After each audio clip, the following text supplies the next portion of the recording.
Hi, நம்ம இன்றைக்கி வாட்டர்மெலனில் நம்ம ஒரு அல்வா எப்படி செய்யுதுன்னு பார்க்கலாம்.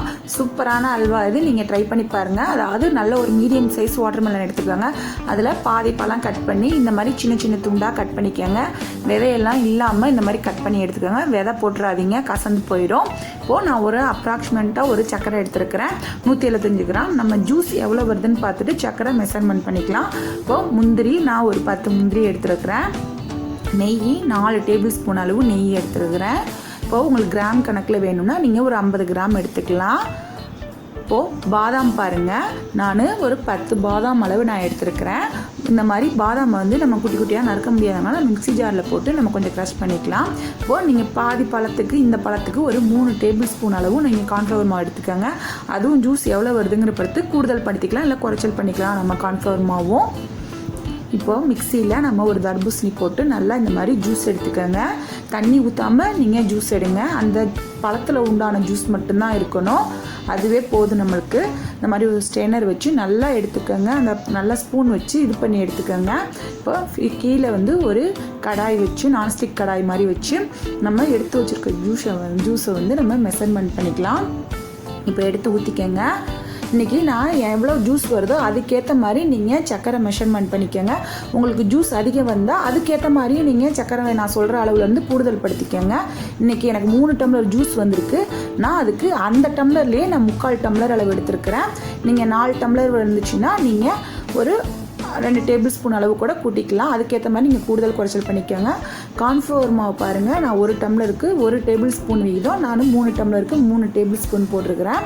ஃபுட் கலரையும் போட்டு நல்லா மிக்ஸ் பண்ணிக்கோங்க. மிக்ஸ் பண்ணிவிட்டு இப்போது நம்ம அடுப்பில் வச்சு இந்த மாதிரி ஒரு ஹை ஃப்ளேமில் வச்சு ஒரு 10 நிமிஷம் ஃபஸ்ட்டு கொதிக்க விடுங்க. அப்புறம் கெட்டியானோடனே நம்ம லோ ஃப்ளேமில் வச்சுக்கலாம். பாருங்கள், நல்லா கைவிடாமல் நீங்கள் கிளறணும். அல்வாக்கின்றது வீட்லேயே ரொம்ப ஈஸி.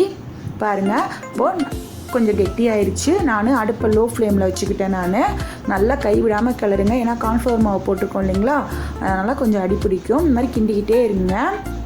அல்வா நம்ம வீட்டில் செய்கிறது எல்லோரும் கஷ்டம்னு நினச்சிட்ருக்காங்க, ஆனால் ரொம்ப ஈஸி மெத்தடு.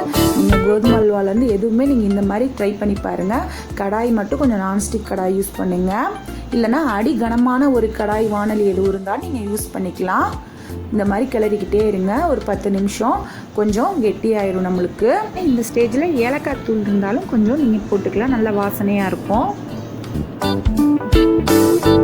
பாருங்கள், கெட்டி ஆகிக்கிட்டே இருக்குது நம்மளுக்கு. இந்த ஸ்டேஜில் நீங்கள் ஒரு டேபிள் ஸ்பூன் அளவு நீங்கள் நெய் ஊற்றிக்கலாம். 25 நிமிஷம் தான் ஆகும் மேக்ஸிமம் நம்மளுக்கு அல்வா ரெடியாகவே.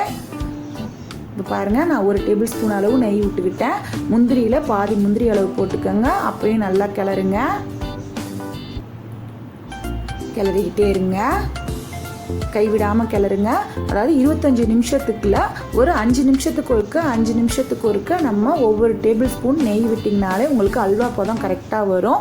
25 நிமிஷம் கரெக்டாக வச்சுக்கோங்க. ஆல்ரெடி 10 நிமிஷம் நம்ம கொதிக்க விட்டுட்டோம். இப்போ நான் ஒரு டேபிள் ஸ்பூன் நெய் விட்டுட்டு ஒரு 5 நிமிஷத்துக்கு அப்புறம் இன்னொரு டேபிள் ஸ்பூன் நெய் ஊற்றிக்கோங்க. இப்போ லேசாக பாருங்கள், நான் எவ்வளோ ஒரு பிட்டு உப்பு போடுறேன். நான் இப்போது ஒரு 3 டேபிள் ஸ்பூன் அளவு நான் நெய் ஊற்றிட்டேன். 5 நிமிஷம் கணக்கு பண்ணி. ஈஸியான மெத்தட் தான் நம்மளுக்கு அல்வா செய்கிறது. நீங்கள் இந்த மாதிரி ட்ரை பண்ணி பாருங்கள், ரொம்ப சூப்பராக இருக்கும். வாட்டர்மெலன் ஃப்ளேவர்லேயே இருக்கும் நம்மளுக்கு அல்வா. இப்போ நான் லாஸ்ட்டு 1 டேபிள் ஸ்பூன் ஊற்றிக்கிட்டேன். பாருங்கள், நல்லா கெட்டியாயிடுச்சு கொஞ்சம் நம்மளுக்கு அல்வா. இந்த மாதிரி ஸ்டேஜில் லாஸ்ட்டு 1 டேபிள் ஸ்பூனே ஊற்றிங்கன்னா நல்லா வந்துடும். பாருங்கள், கடாயில் ஒட்டலை பாருங்கள். இந்த ஸ்டேஜில் லாஸ்ட்டில் 1 டேபிள் ஸ்பூனையும் ஊற்றி இந்த இதுலேயே நீங்கள் இது பண்ணிக்கோங்க. கரெக்டாக இருக்கும் உங்களுக்கு கன்சிஸ்டன்சி. பாருங்கள், கடாயில் ஒட்டாமல் இருக்குது பாருங்கள் அல்வா.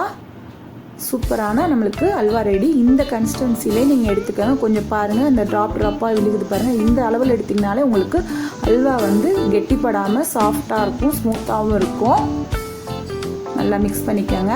இப்போ ஒரு நம்ம தட்டு மாதிரி வச்சு அதில் கொஞ்சம் நெய் போட்டு நம்ம ஃபுல்லாக அப்ளை பண்ணிக்கோங்க. எல்லா சைட்லேயும் அப்ளை பண்ணிவிட்டு நம்ம காய்ச்சி வச்சுருக்க அல்வாவை இதில் ஊற்றிடுங்க. ஊற்றிட்டு இப்போ நான் அந்த பாதாமை வந்து மிக்ஸி ஜாரில் போட்டு கொஞ்சம் க்ரஷ் பண்ணியிருக்கேன். அதை இது மேலே தூவி எல்லா இடத்துலையும் படுற மாதிரி தூவிக்கோங்க. தூவிட்டு இதை ஒரு 10 நிமிஷம் 15 நிமிஷம் அப்படியே விட்டுருங்க. நம்மளுக்கு கொஞ்சம் செட் ஆகி சூடாரி செட் ஆகிடும். பாருங்கள், சூப்பரான நம்மளுக்கு பாதாம் போட்டோன்னே சூப்பராக இருக்குது பாருங்கள். அல்வா கரண்டியில் கூட நம்மளுக்கு ஒட்டாமல் வருது பாருங்கள். இந்த அளவுக்கே சூப்பராக இருக்கும். வாட்டர்மெலன் ஃப்ளேவர்லேயும் இருக்கும். சூப்பரான அல்வா ரெடி ஆயிடுச்சு நம்மளுக்கு.